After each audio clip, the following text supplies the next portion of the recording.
La primera cuestión que queríamos plantear es el problema que se presenta cuando hay un protocolo que fue aceptado por algunos comités y rechazado por otros.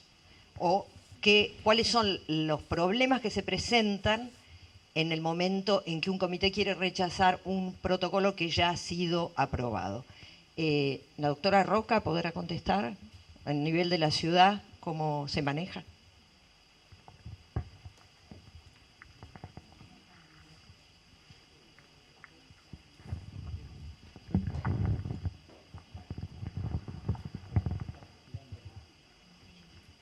El Comité Central de Investigación es quien lleva un registro de todos los protocolos que están siendo desarrollados en la Ciudad de Buenos Aires. Con lo cual, si hay uno que ha sido aprobado y en otro comité no, se debería citar a ambos comités para escuchar las posiciones por qué sí y por qué no, y tomar una decisión o sugerir que sea rechazado el protocolo en el lugar donde ha sido aceptado.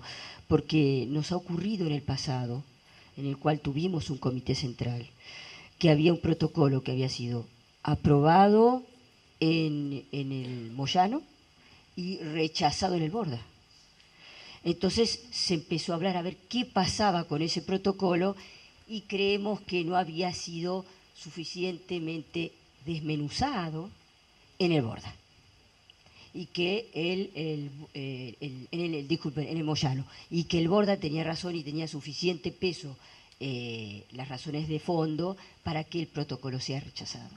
Así que en principio el Comité Central tiene que tomar, porque es el que media entre los comités, para sugerir que vuelvan a releer el protocolo, el 6 que lo aprobó, tomando en cuenta otras cuestiones que por ahí no lo hicieron.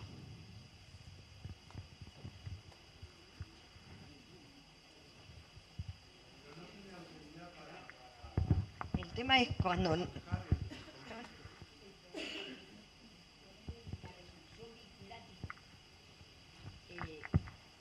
El 6, claro, el 6 de cada institución tiene resolución vinculante. Entonces ellos pueden sugerir, volver a tratar el tema, pero la orden parte del propio 6. Pero eso es contrario a lo que debería ser. A ver, el 6 es vinculante en el orden local, en el orden de su ámbito institucional. Así es. Pero si la razón de rechazo es una razón fundada en un mal diseño, fundada en que se violan los derechos de las personas... Lo vuelve a releer y listo. ¿Cómo? Lo vuelve a releer y ¿Cómo listo. lo vuelve a releer? A ver, si nosotros rechazamos aquí un protocolo porque va a violar los derechos de las personas, no se debe hacer en ningún centro del país hasta que una autoridad, ¿no es cierto?, ponga la firma contraria al dictamen del comité. Bueno, habría que sugerir al que lo aprobó que no lo haga. No, señor, hay que sugerirle a la Ciudad de Buenos Aires que asuma la autoridad que tiene que tener para zanjar en cuestiones que puedan vulnerar a las personas. ¿Cómo va a ser el comité? De ninguna manera. Eso es lo que se ve en cantidad de cosas, que es el Estado pasándole la responsabilidad a los comités locales. Es así. El Estado tiene que asumir su responsabilidad. Lamentablemente el hilo se corta por lo más delgado y toda, claro, pero toda la responsabilidad es nuestra, la del 6. O sea...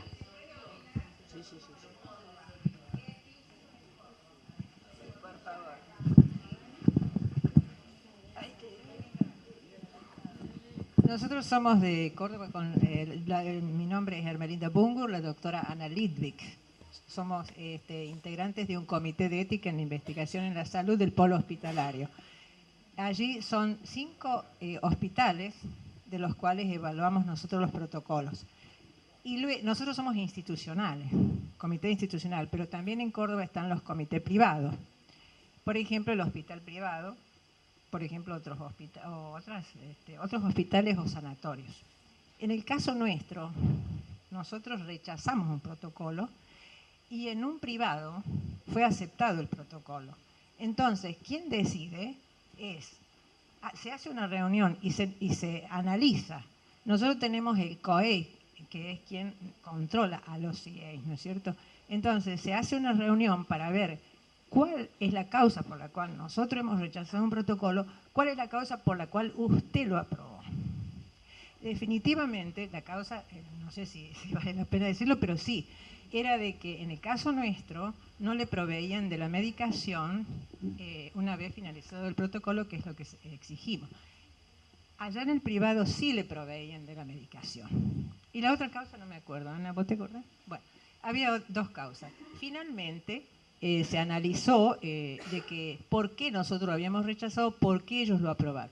Nuestro protocolo terminó siendo rechazado y el protocolo del privado terminó siendo aceptado, porque le proveían de todo lo que en nuestro protocolo no estaba claro. En ese caso había dos protocolos en realidad. Una pregunta en general para toda la mesa y para abrir un poco el debate respecto a lo que planteó Juan Carlos y que yo de alguna forma voy a retomar esta tarde, que es la siguiente.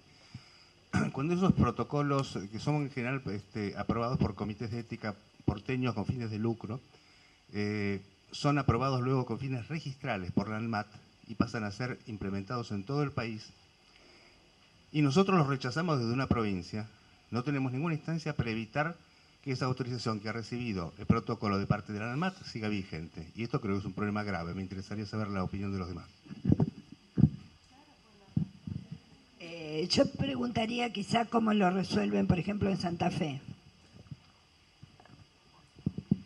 Sí, bueno, en Santa Fe quiero decir en primer lugar que la mayoría de los protocolos vienen aprobados por esos dos comités que funcionan en Buenos Aires. Y bueno, y nosotros hemos encontrado serias objeciones en esos protocolos.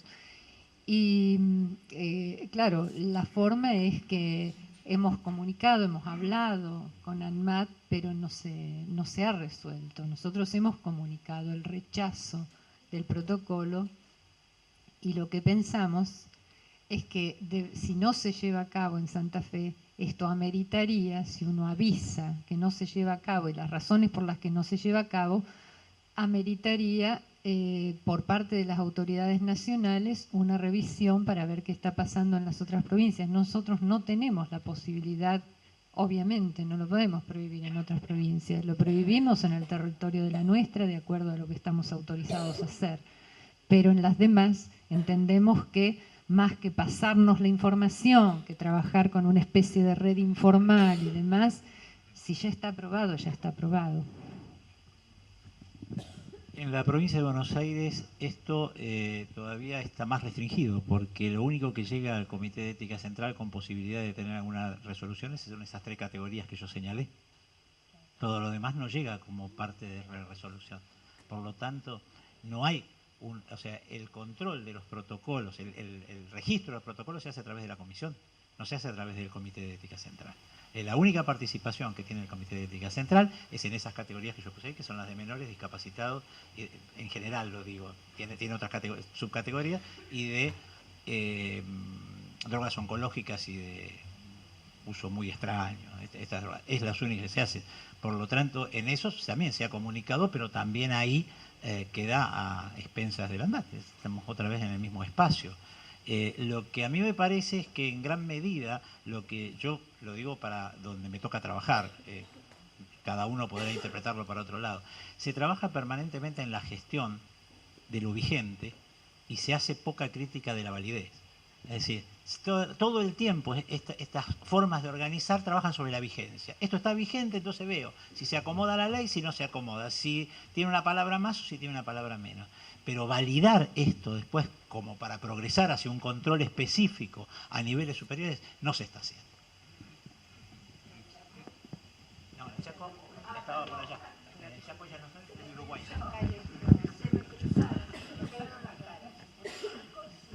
Si hay, porque creo que no estabas, Si hay un comité que ha aprobado el protocolo y otro que no, ¿cómo se resuelve? Es decir, ¿va a la comisión, va al consejo, va al comité central o no va? ¿O cómo se resuelve? Sí, lo que expliqué en el escrito que leí justamente es esa la falla que tenemos, porque no hay un contralor, recién se está formando un contralor para justamente evaluar esa situación. Hay un solo comité, sería institucional, pertenece al Comité de Ética del Hospital Pediátrico, y otro comité en Sáenz Peña que recién ahora está funcionando. Este sí funciona hace muchos años, pero no sabemos si ese trabajo, ese protocolo puede ser presentado en otra ciudad, o sea, no hay un control para nada. Sí, a eso vamos bien, porque hace una semana antes de este encuentro, como dije, hubo una reunión con la jefa del programa en investigación en salud que se creó, y va a haber una buena relación aparentemente de esas personas incluyéndonos al consejo en cuanto a todo lo que sea programar un contralor central. Así es que, bueno, parece que todo va a ir bien. Escuchamos allá otra voz, allá hay otra voz. Ah, Andrea. Bueno, lo que pasa que nosotros, la particularidad es que somos una comisión provincial. Nosotros tenemos una normativa de acreditación de comités de ética, pero no se presentó nadie para acreditarse, así que funcionamos y todo pasa por nosotros. Si viene rechazado de otros lados, si viene aprobado de otros lados y nosotros lo rechazamos.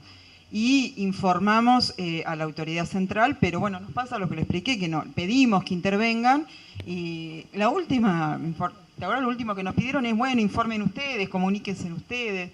No hay, por eso digo, no hay nada, en especial en los farmacoclínicos de ANMAT, no hay nada dispuesto para un control a nivel nacional. Y en los que no son farmacoclínicos tampoco, que eso lo que los regula es Salud Investiga.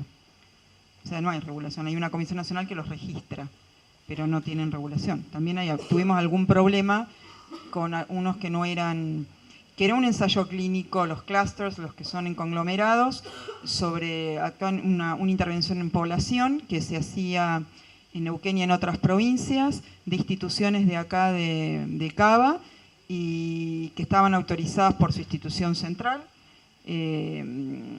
y que bueno, que nosotros lo rechazamos, y nada, en un montón de otros lugares del país se hicieron, y ahí no hay ¿a quién le íbamos a avisar? Nosotros nos buscamos por internet, sabíamos quién estaba haciendo, tenía presentación de ministro, y bueno, no hay manera de... Nosotros llamamos, o sea, yo lo llevé a las reuniones de Reminsa a nivel nacional y les informé a los referentes provinciales, pero más que eso, ¿qué puedes hacer? Sí, o sea, el comentario con respecto, justamente reafirmando a lo que decía Juan Carlos esta mañana, evidentemente hay un control centralizado extraoficial por parte de comités con fines de lucro que tiene vigencia para todo el país, y hay una dispersión intencional de los comités que trabajamos en las provincias sin posibilidad de comunicación efectiva y sin posibilidad de revertir las decisiones que se toman a nivel del ANMAT.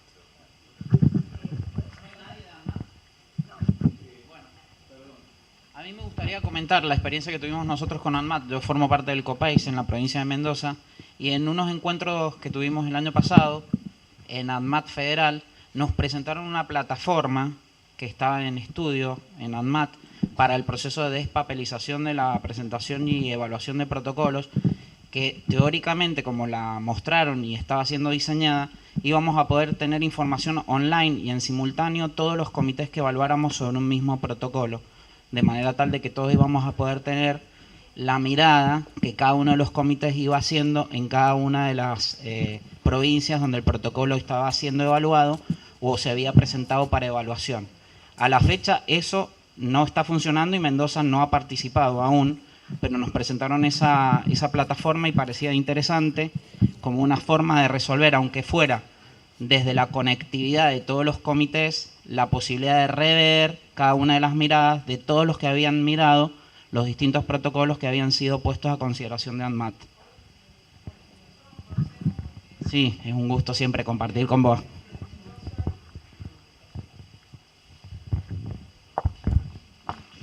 Sí.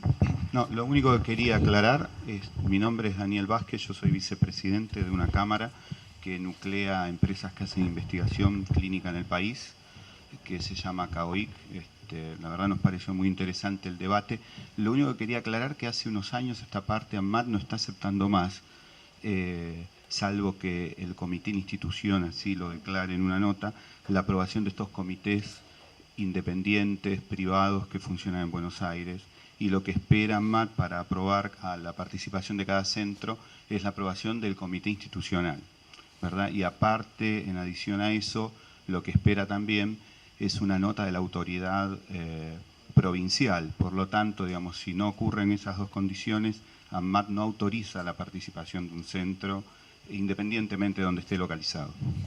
Gracias. Sí, yo quiero contestar un poco a las dos cuestiones, porque, bueno, nos conocemos porque tenemos reuniones periódicas, tenemos, digo, los referentes provinciales de áreas ministeriales, así que nos juntamos bastante con los de Mendoza y con las otras provincias. Nosotros específicamente pedimos a ANMAT la revisión de la 6677 con su modificación para, uno, modificar todo el tema de estudios sin fines de registro, que no los controla absolutamente nadie. Y el otro tema es el que plantearon recién, es que claro, ANMAT está teniendo una política no explícita, pero sí en los hechos, de transferir las responsabilidades a comités pequeños, locales, sin capacidad de enfrentarse con el poder de la industria. Entonces ahora dice, no, que el ministro dé la autorización, que el comité local de la autorización. Y eso es un arma de doble filo, porque dice, bueno, ellos lo autorizaron con este tema del federalismo, y nosotros respetamos el federalismo. Lo que le estamos diciendo es que ellos tienen que hacer el control junto, nosotros tendremos alguna competencia, pero hay cuestiones de que tiene que haber una política a nivel nacional. Que digamos que las provincias no tenemos poder para enfrentar determinados intereses. Y en eso lo que quieren hacer es deslindar responsabilidades y saben que con eso disminuyen el poder, porque nosotros nos cuesta mucho, digamos, esto que planteamos recién, enfrentar determinadas cuestiones puntuales.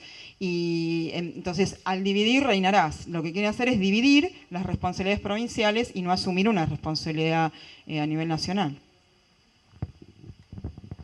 Sí, bueno, buenas tardes, soy la doctora Castiglia, soy la representante del Comité de Ética del Hospital Rivadavia, soy médica y me dedico a metodología y la investigación. No, mi especialidad no es ética, pero obviamente he tenido que integrarme al comité y he empezado a incursionar en estos temas para poder hacer mis aportes.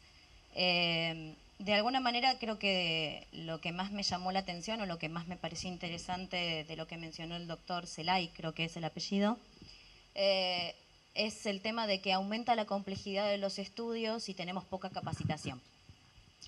Y yo lo que encuentro es que una de las cosas que menciono es que muchos de nosotros que integramos los comités, además de que no nos pagan, no tenemos tiempo adicional para seguir capacitándonos. Entonces, como tengo una mentalidad más bien de ir hacia lo eficientista, tratar de buscar una solución ante una situación, una de las cosas que se me ocurre a mí como posible solución, porque noto como que estamos muy, como nos estamos haciendo un diagnóstico de situación y nos estamos enterando de que, bueno, sí, estamos con esta situación, el tema es qué hacemos al respecto. Y con respecto al qué hacemos, yo creo que cada institución de los que integran los diferentes comités deberían tener un compromiso de formación a los que vienen. A eso es a lo que me refiero. Yo creo que hoy en día todo profesional de la salud debería tener formación, tanto en lo que es metodología de la investigación como en ética. Tendría que ser parte de la currícula. Probablemente nosotros ya no tengamos tiempo, hagamos el mejor esfuerzo, etcétera. Pero los que vienen detrás, si no hacemos el cambio y si no se incluye en la currícula de formación, no solo en la residencia, yo estoy hablando de las universidades. Yo me recibí de médica en el año 2000 y yo no recibí ninguna formación en metodología de la investigación. Y menos en ética. Un curso de un mes para ambas materias. No puedo considerar que al salir puedo saber hacer cómo se redacta un protocolo, puedo saber cómo se interpreta un trabajo científico. Entonces creo que eso es nuestro compromiso de quienes estamos hoy en día en esta situación y nos hemos dado cuenta que no nos alcanza el tiempo ni siquiera para formarnos. Tratar de buscar alguna solución para que por lo menos los que vienen ya esto lo tengan resuelto. Simplemente ese es mi planteo con respecto a la complejidad y formación. Bueno, a ver, para organizar un poco.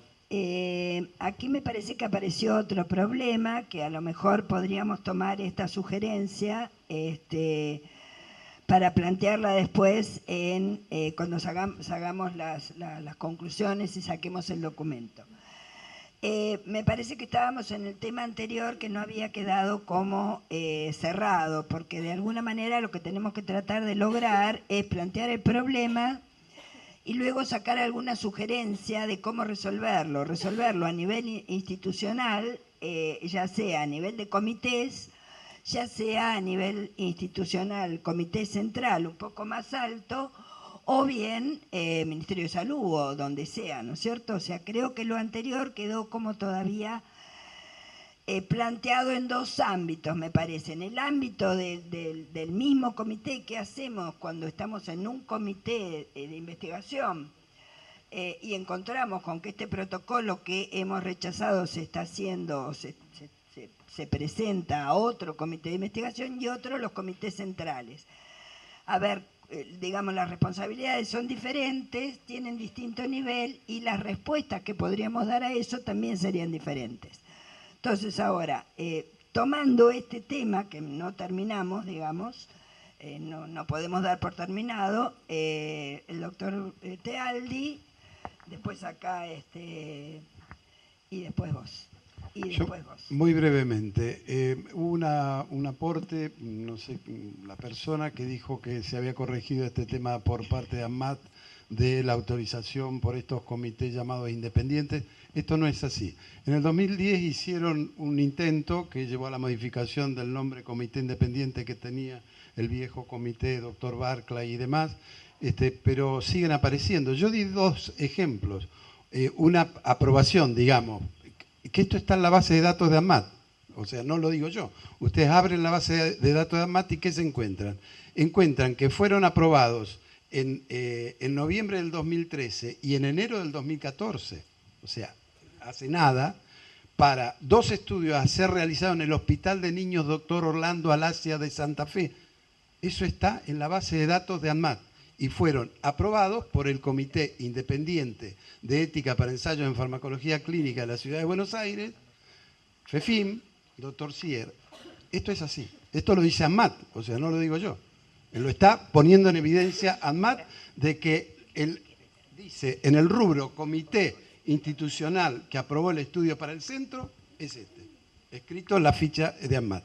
Entonces, y para cerrar, yo creo primero que hay que hacer, demandar que esto se ponga fin, por un lado.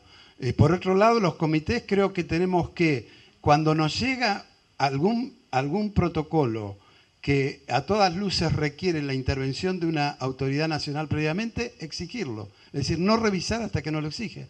Nosotros hace poco, en uno de los comités que yo participo, recibimos un protocolo de vacunas que tenía que tener revisión previa del Ministerio de Salud, por lo menos, para ver si influía en el calendario oficial de vacunación, los riesgos eran para lactantes sanos y demás. Nosotros no podemos intervenir si no interviene previamente una autoridad nacional. Y por último, creo que lo que hace falta para zanjar, mínimamente para zanjar estos problemas del Comité de la Ciudad de Buenos Aires y de todos, señores, tienen que establecer las razones por las cuales rechaza un comité.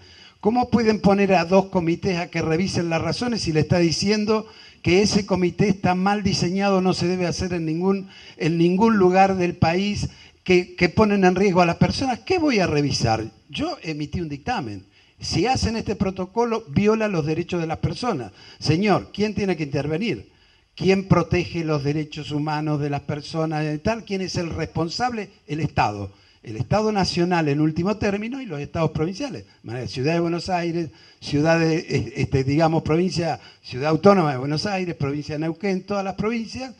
Los estados provinciales se tienen que hacer cargo y pasarle al Estado nacional la pelota. Pero los derechos humanos los tiene que proteger el Estado.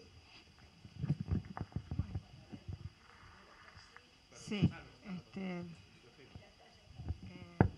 Marta Bigliardi, soy del Comité de Bioética del María Ferrer y de la Comisión de Bioética del Colegio de Abogados de la Ciudad de Buenos Aires.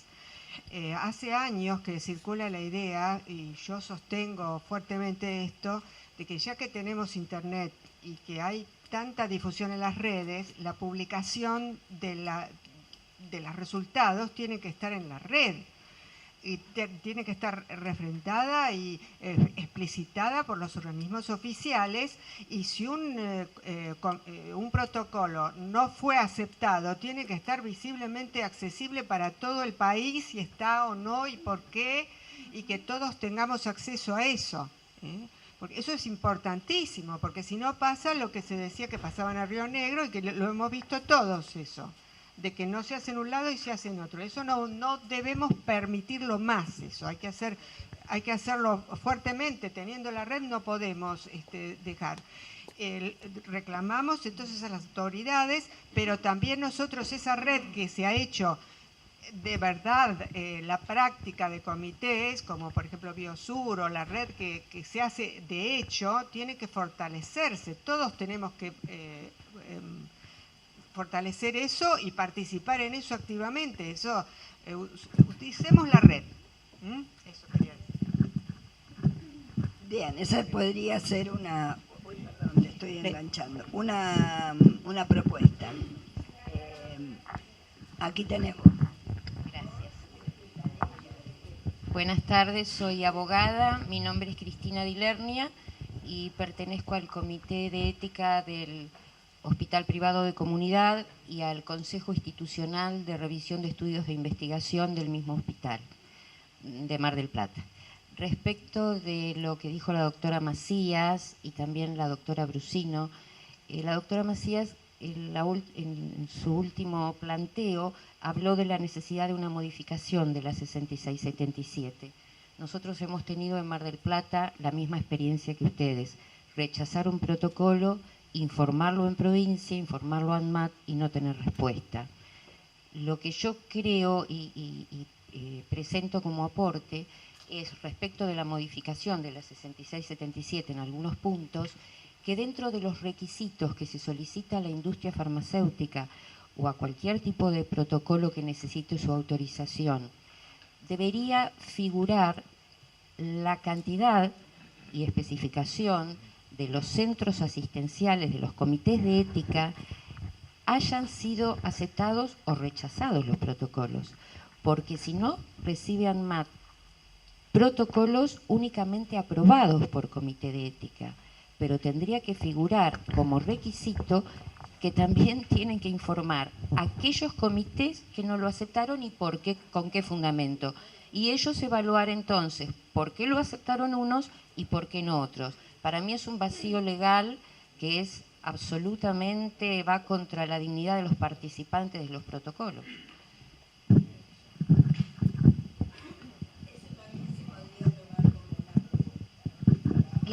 La idea es que después de esta discusión puedan salir propuestas para todos estos problemas que estamos planteando y hacer un documento final. Esa es la idea, así que es interesante que todos, digamos, que participen tirando posibles soluciones.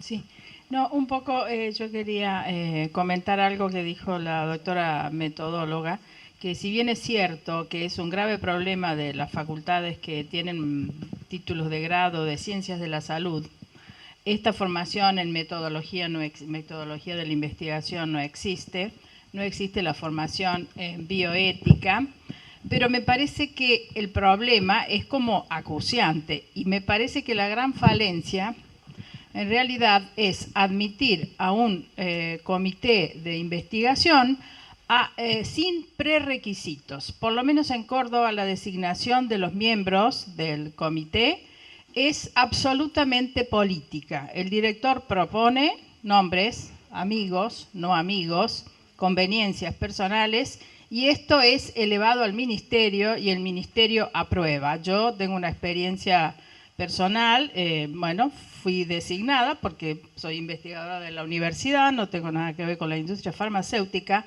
pero después de 2 años de desempeño me relevaron. así me relevaron y yo sé por qué me relevaron. Hice un lío bastante regular y volví al comité. Entonces, si no hay prerequisitos de admisión, la formación de alguien que trabaja en un comité de ética de la investigación es lenta, es ardua y es gratis. Entonces, es muy difícil conseguir gente formada a corto plazo. Les digo, a mí misma, que no hace tanto que trabajo en un comité, me cuesta horrores. A veces hay cosas en relación a protocolos que ni siquiera entiendo la terminología. Acabo de terminar de cursar una maestría de bioética que me aportó muchísimas cosas en el posgrado de la Facultad de Medicina de Córdoba, y realmente uno debería exigirle a quien va a formar parte de un comité una formación básica en bioética, en ética de la investigación. Por otro lado, hemos tenido estos problemas de que formando parte del comité había en un momento, yo no me acuerdo, Hermes, por lo menos 7 investigadores de la industria formando parte del comité. Cuando uno lee constitución del comité, hay muchísimos tiempos potenciales. No debería formar parte de un comité de ética de la investigación un investigador de la industria, pero termina siendo un potencial. Simplemente dice, no debería formar parte, pero nosotros lo vivimos. Esto, y que se plantean conflictos de intereses, pero severísimos y burdos, groserísimos, que uno los ve. No es que están insinuados ni son subliminales. Uno los ve. Por ejemplo, este comité no es ejecutivo. Tenemos que terminar rápido con la evaluación. Discúlpeme, doctor. Tengo un mes para evaluar este protocolo. Voy a buscar todos los antecedentes que este protocolo exige para ver cuál es mi conclusión final. Y eso es así. Me parece que debería estar escrito en algún lugar. Para formar parte de un comité, como un concurso interno, no sé, como sea, pero a ver, ¿cuáles son sus antecedentes? No puede, antes de hacer, ¿qué discutimos? Dice, va a ser incorporado a este comité un farmacéutico. ¿Pero cómo farmacéutico? Necesitamos un farmacólogo formado en farmacología, no un farmacéutico, que me parece bárbaro que forme parte del comité. El ego, no está bien definido el ego. Hay gente que hace mucho tiempo, y es excelente, que entró como lego, pero es que ya no es lego, porque ya tiene tal formación en ciencias médicas que ya no es lego, o sea, no es objetivo en su apreciación, a pesar de que, repito, es muy valiosa esta persona. Entonces, hay muchas cosas que me parece que deberíamos tenerlas escritas.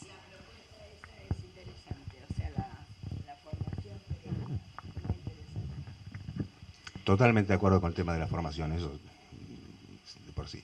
Como propuesta concreta, es necesario reformar la 7677 y la 1480 como primer paso a que esto pueda empezar a funcionar de una manera un poco menos complicada y defectuosa, y con un cierto tinte, digamos, de federalismo. Pero es condición sine qua non para poder hacer esto, en primer lugar, evitar que la ANMAT apruebe los protocolos con el dictamen de un solo comité porteño, porque esa aprobación, nos guste o no nos guste, habilita la importación de droga y habilita la apertura oficial del protocolo. Y una vez que se importó la droga y se abrió oficialmente el protocolo, no embromemos, esto no se va a parar.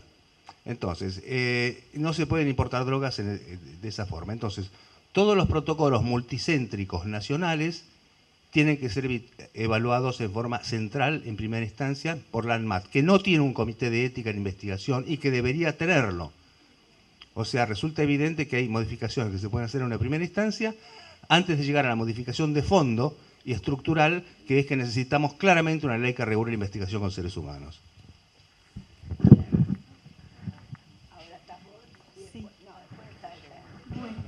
Bueno, mi nombre es Marcela Boronat, yo pertenezco al Comité de Ética del Instituto Nacional de Rehabilitación Psicofísica del Sur en Mar del Plata. Un aporte por ahí que me gustaría también incluir es la posibilidad de que la disposición 66-77 incluya que el testigo, la figura de testigo ante el consentimiento informado, no solo quede reducida a casos de vulnerabilidad educativa, cultural, social o económica que tampoco especifica, ¿no?, qué aspectos incluirían esa terminología, sino que realmente la figura de testigo ante el otorgamiento del consentimiento informado sea siempre en todo proceso, ¿no? No solamente para estos casos específicos, que tampoco se delinean claramente quienes integran estos aspectos de vulnerabilidad.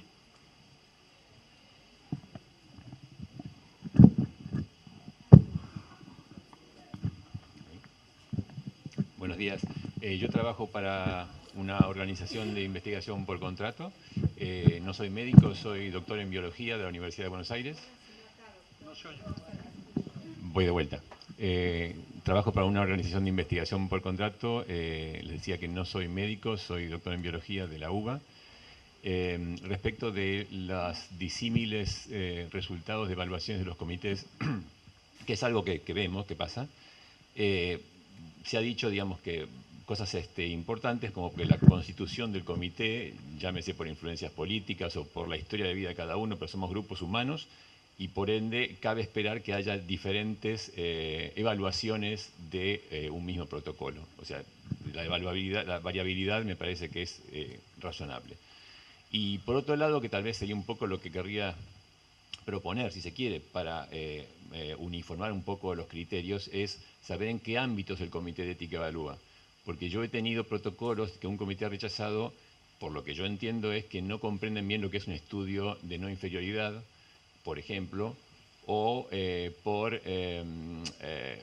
no sé, básicamente ese tipo de cuestiones, o incluso preguntas a nivel de la estadística, del diseño estadística del protocolo, que yo no sé si es algo que un comité realmente puede afrontar, al menos actualmente. Seguramente hay gente capacitada y que tiene metodólogos que pueden en algunos comités participar, pero son motivos como que, según las áreas que cada comité de ética cubra, puede generar diferentes resultados. Tratar de definir, digamos, qué áreas son las que evalúa un comité de ética para evitar superponer en lo metodológico o incluso estadístico que puede la autoridad regulatoria, llámese nacional o provincial, evaluar. El comité de ética evalúan ética, digamos, no evalúan... Un comité de ética rechazó un estudio por no comprender lo que es un estudio de no inferioridad o cuestionar los parámetros estadísticos. Que no lo rechacen. Claro, exacto. Primero ellos, porque me parece que le quieren contestar a él y después yo.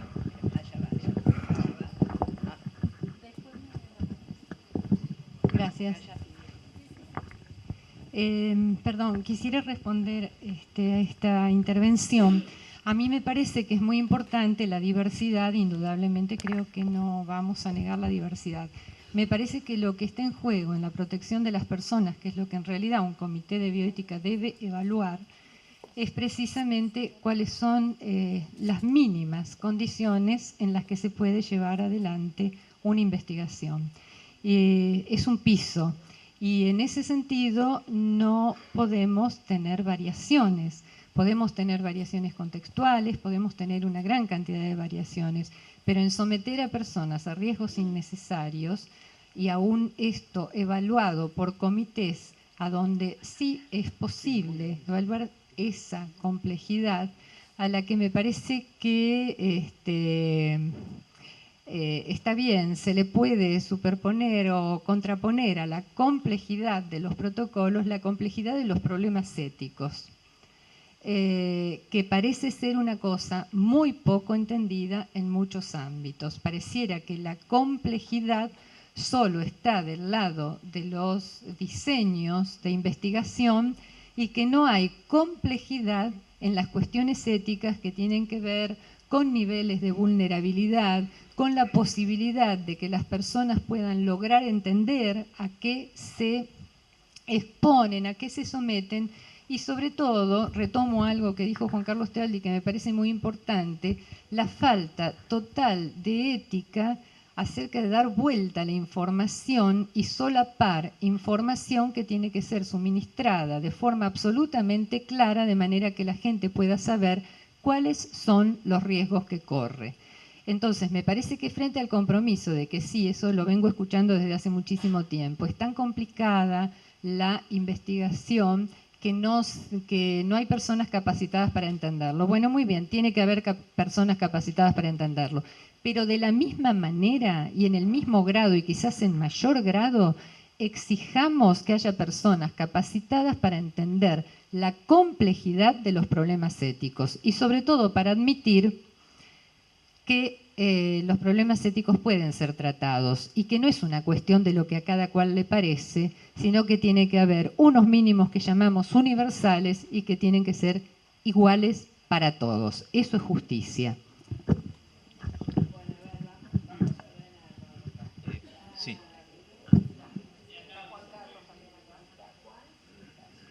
Bueno, yo soy Miguel Chávez, soy médico. Soy médico de planta de la División Terapia Intensiva del Hospital de Clínicas y formo parte del Comité de Ética del Hospital de Clínicas. Yo creo que el nivel que debe evaluar un comité de ética con respecto a la investigación científica es el ser humano. Es tan simple como eso, me parece, ¿no? Entonces, y las cosas que desde el punto de vista metodológico pueden ser tan complejas para entenderlas, tienen que ser explicadas de tal manera que sea lo suficientemente clara para que cualquier ser humano que va a ser sometido a una investigación lo pueda entender.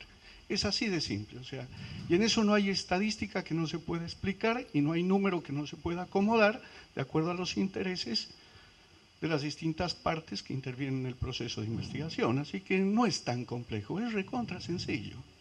Ese es un punto. El otro punto sigue la idea que estableció Juan Carlos en su ponencia inicial, ¿no? O sea, se deriva todo al comité de ética. O sea, en este momento nosotros estamos discutiendo cómo se tiene que constituir el comité de ética para un acto tan responsable como es saber que un proceso de investigación entre dentro del marco de los derechos humanos. Entonces, y todas las responsabilidades terminan siendo derivadas hacia el comité y yo no quiero pecar de imputar a nadie, pero hay ausencia en gran parte de ese proceso del Estado. Y el Estado se tiene que hacer responsable a través de los medios en los cuales el Estado puede hacerlo, a través de los poderes del Estado, la justicia, la legislación y el Ejecutivo, ¿sí? A través de la emisión de leyes, no hay una ley de investigación en Argentina, y a través, me parece, de la regulación adecuada con el ente adecuado. Yo creo que, perdón si hay alguien acá del ANMAT, yo creo que esta situación incluso está excediendo al ANMAT dentro del marco en el cual se ha creado el ANMAT. Y por eso no puede disponer de una serie de situaciones que complican el proceso de investigación con seres humanos. Entonces me parece que esto por ahí implica la necesidad de la creación de un ente por parte del Estado, regulado por una ley de investigación que, bueno, sea el marco referencial para este tipo de dificultades, que garantice de manera adecuada el trabajo de los comités de ética al pie de la cama de los pacientes. Nada más.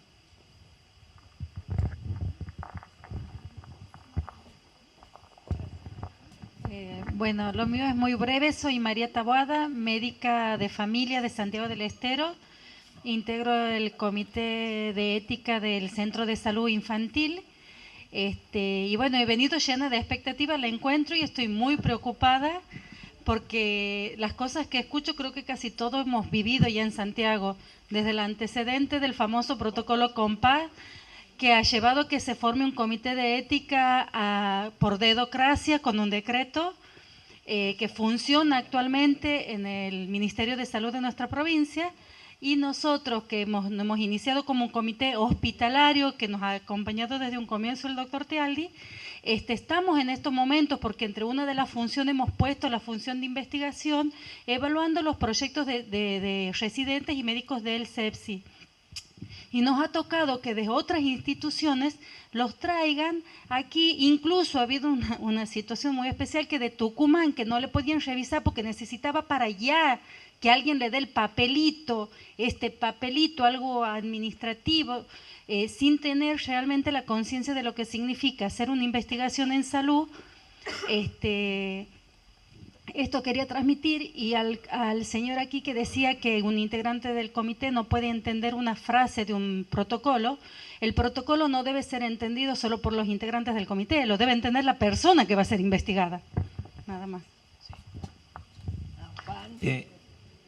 Juan, ¿vos querés decir algo? Después. No, yo quería hacer un comentario respecto a los protocolos de no inferioridad que se mencionaron, porque para los comités de ética la verdad es que han traído un problema enorme y quiero por lo menos hacer una mención. Es posible que algún comité de ética efectivamente no haya comprendido adecuadamente lo que sea un protocolo de no inferioridad. Esto es posible. Hay protocolos de no inferioridad muy complejos, hay comités con poca capacitación. La verdad es que tienen poco apoyo como para estarlo, muchos de ellos, así que no es raro. Pero el problema no es solo ese. El problema es que los protocolos de no inferioridad, que tienen una serie de objeciones éticas generales que no voy a entrar, y yo puedo dar ejemplos, los protocolos de no inferioridad a veces podrán no ser entendidos por comités de ética, otras veces no son entendidos por los investigadores que van a llevar a cabo esos protocolos, y otras veces, y tengo ejemplos para dar, no son comprendidos o ocultan que lo comprenden por los propios laboratorios que proponen esos protocolos de no inferioridad. Porque cuando un comité les pregunta, señores, ¿cómo establecieron ustedes el margen de no inferioridad?, no tenemos respuesta. Entonces, o una de dos, o desconocen que en la filial que responde en la Argentina por la Casa Central respecto de cómo establecieron el margen de no inferioridad, porque desconoce la Casa Argentina cómo se estableció, o lo conoce la Casa Argentina junto con la Casa Matriz que lo estableció y lo oculta o lo encubre porque sabe que dependiendo de cómo se establece el margen de no inferioridad van a ser uno u otro resultado. De manera que los protocolos de no inferioridad no son solo un problema para los comités de ética, sino también para los investigadores y para los patrocinadores.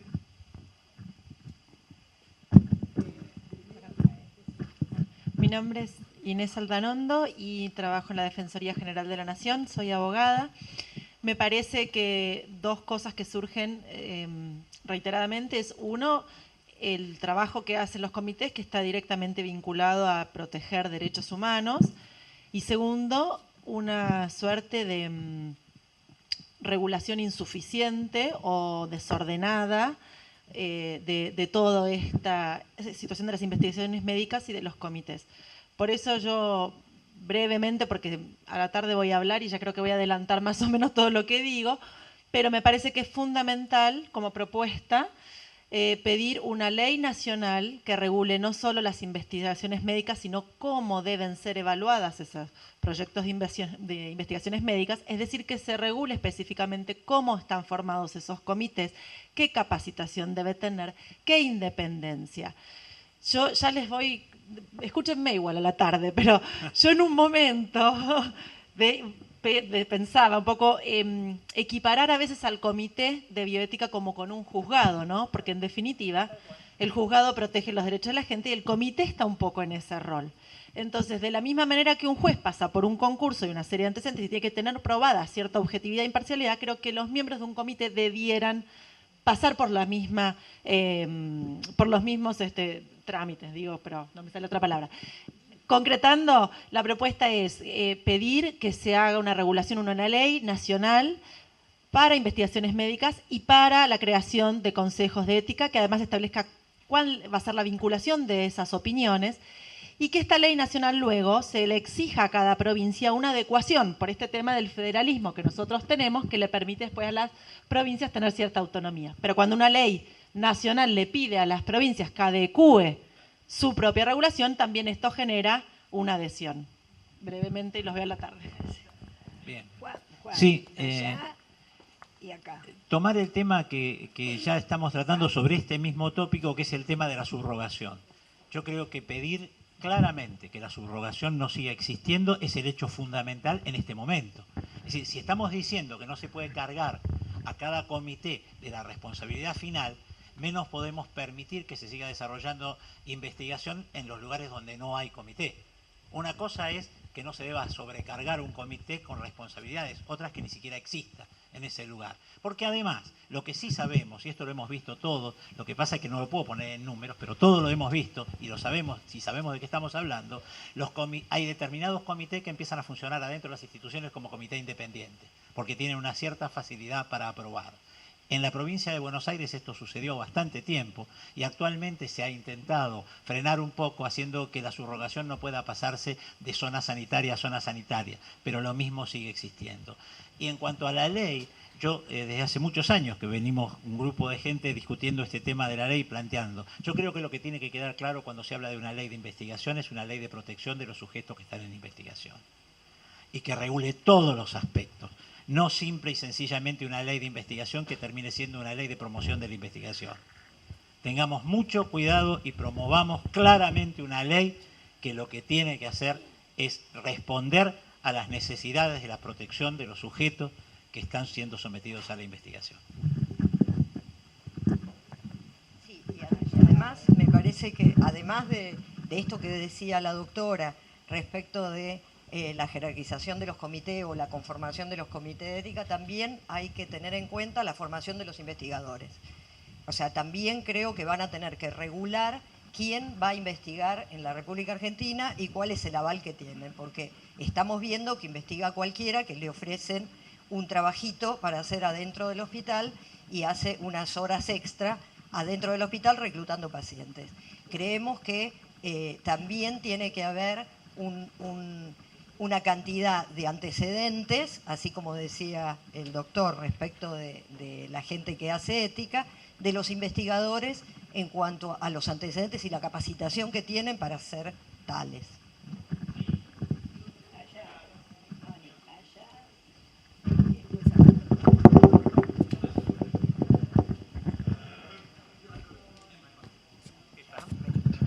En realidad va, en fin, en lo que decían todos acá, en especial Silvia Brusino, en el Pablo Atencio, el sanjuanino, integrante del Comité de Bioética del Hospital Rawson, integrante también del Comité de Bioética, justamente hacía referencia en la Facultad de Exactas en San Juan, en donde se reciben protocolos en relación a la vida animal, ¿no? Y uno para analizar... hay distintos criterios en la bioética, pero tiene que tener en cuenta este concepto que trabaja mucho en la complejidad, que es la transdisciplina. La transdisciplina es salir un poco de la disciplina, Edgar Morin le llama un ejercicio indisciplinado, ¿no? Hay que salir de eso, reducir todo un discurso técnico. También está, coincido con este conflicto de competencia, quién es competente para decir lo que está bien y lo que está mal en relación a un protocolo que lo estamos tratando de resolver, ¿no? Pero más que nada... si bien yo adhiero a una ley nacional que sería muy, muy valiosa, hay que tener en cuenta que la bioética no se reduce en una lógica jurídica nada más, ¿no? Hay un espacio de deliberación que me parece importante en cuanto a este ejercicio transdisciplinar, salir del discurso técnico, salir del discurso jurídico, salir inclusive de los técnicos de la ética, a donde está el representante de la comunidad y en donde en realidad se ponen en juego todos los intereses de los que tienen discurso técnico y de los que no. Eso quería aportarme.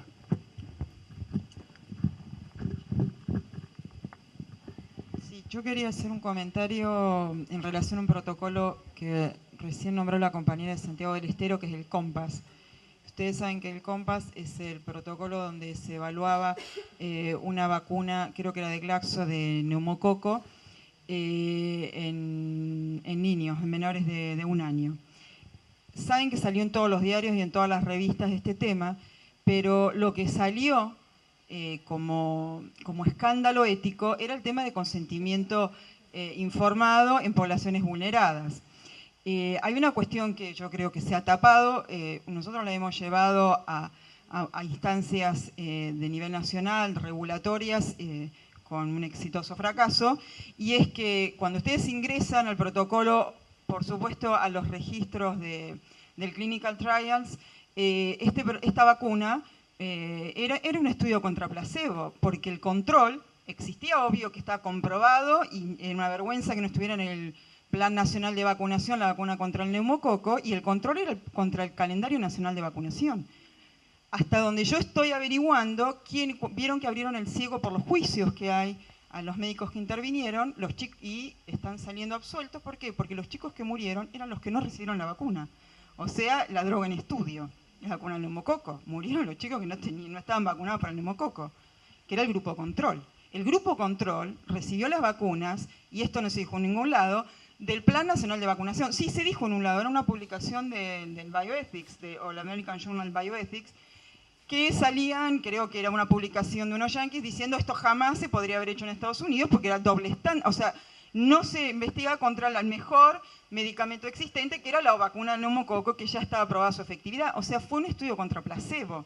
En ningún lado figuraba eso. Cuando ustedes van a fijarse en AMAT, qué sé yo, no figuraba estudio contra placebo. Entonces, el escándalo gravísimo de esta vacuna es cómo fue aprobado un estudio, una vacuna que está demostrada su efectividad, como la del neumococo, que no estaba incorporada, contra placebo. Eso fue el que no salió, se hizo una sanción simbólica al laboratorio, $300.000 o pesos, no sé qué, que no existe. Bueno, 1 millón, que no es nada, es un vuelto para ellos, y que en realidad la gravedad es que se aprobó este tipo de estudios por la autoridad regulatoria a nivel nacional. A propósito del COMPAS, quería preguntarle al doctor Arias, porque sabemos que también fue una de las provincias incluidas, ¿cómo se manejó este protocolo cuando San Juan no tiene comité de ética de investigación?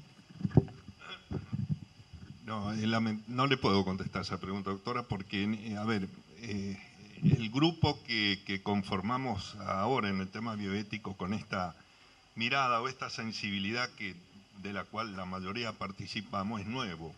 En ese momento inclusive estratégicamente para este encuentro no lo quise investigar, esa es la verdad, porque hubo muchas consideraciones a sus aspectos antiéticos y hay colegas comprometidos y todo. Discúlpeme si no me puedo contestar esa pregunta, pero digamos, para un poco traer la voz de San Juan en otro aspecto, somos nuevos en este tema de la bioética en general, hace pocos años, y sobre todo en la ética de la investigación, nos estamos formando. Quería traerles la disposición, la mirada que participamos, toda de la cual estamos, pero también la angustia, ¿no? La inquietud de decir, bueno, ¿qué hacemos? ¿Cómo nos formamos? Entonces, un poco participamos sin duda de la mirada global y de la imperiosa necesidad que hay de la regulación jurídica, que estoy con nuestro filósofo, que no es todo, por supuesto, pero que es imprescindible como paso.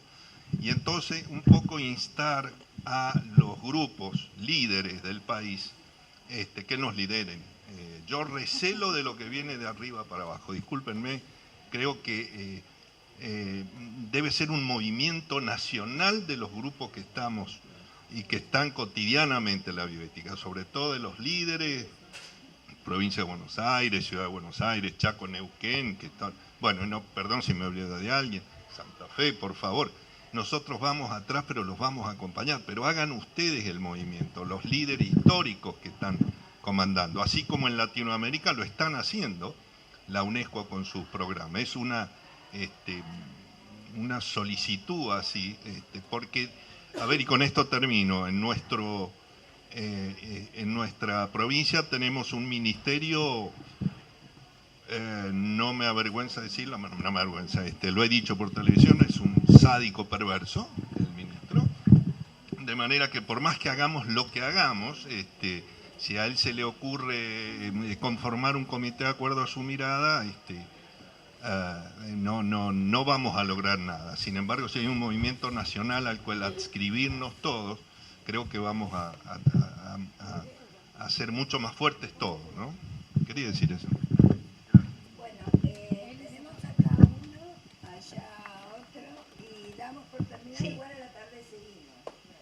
Sí, dada la hora, vamos a dejar 2 intervenciones finales. Bueno, estoy bastante nervioso, yo vengo de la psicología y bastante peleado con la psicología argentina, y ahí se dan 2 problemas. Uno es que hay disputas entre distintas tendencias, por tanto no se puede analizar cuestiones es más difícil plantear cuestiones éticas en la psicología porque, digamos, si uno quisiera hacer una investigación, el placebo estaría dado en aquellos sujetos que por no poder recibir tratamiento, por no estar las instituciones capacitadas, se usan como contracontrol. Y eso pensando en cuando vienen investigaciones de otros países donde también el placebo es esa vacuna que el Estado no da o esa cosa, es decir, ¿por qué no se puede aplicar en el país de origen este tratamiento? Porque uno puede pensar en Argentina, estamos bastante bien, pero si uno piensa en otros países de África o Asia, pueden ir investigaciones de otros países del primer mundo a realizarse ahí. ¿Por qué? Porque como los sujetos no tienen sistema de vacunación, el placebo es bueno, no pueden recibirlo. Y me enredé bastante, perdón. Y después me llama la atención el tema de que un protocolo rechazado puede ser presentado en distintas provincias. Yo veía el caso de Neuquén, que vos decías que de 30 protocolos presentados en el 2003 se redujo a 5 en el... O sea, cómo un protocolo rechazado en una provincia puede ser presentado en otra sin que haya una sanción y sin que haya una justificación de por qué ese protocolo fue presentado a otra provincia. O sea, que haya una sanción concreta hacia la empresa que presenta varias veces un protocolo en distintos lugares. Bien. Prometo ser muy breve. Yo soy docente de grado de la Facultad de Medicina acá de la UBA, para contestarle a la doctora que planteó que se recibió en el 2000, no sé por dónde estaba. Sí, a partir del 98 se incorporó a la currícula oficial en la Facultad de Medicina de la UBA.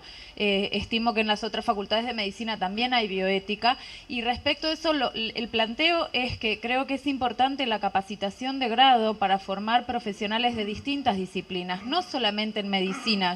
Mi formación es bioquímica y farmacéutica, y sé que en la Facultad de Bioquímica y Farmacia no hay bioética, como en otras facultades que incluye el equipo de salud, deberían incorporar, o sea, el reclamo de incorporar la capacitación de todos los profesionales de la salud en el área de bioética, no solamente al médico, porque eso no está en la currícula. En algunas facultades se está empezando como cursos opcionales para aquellos alumnos que se interesen, pero no en forma obligatoria, como está reclamando la doctora, que me parece que es interesante.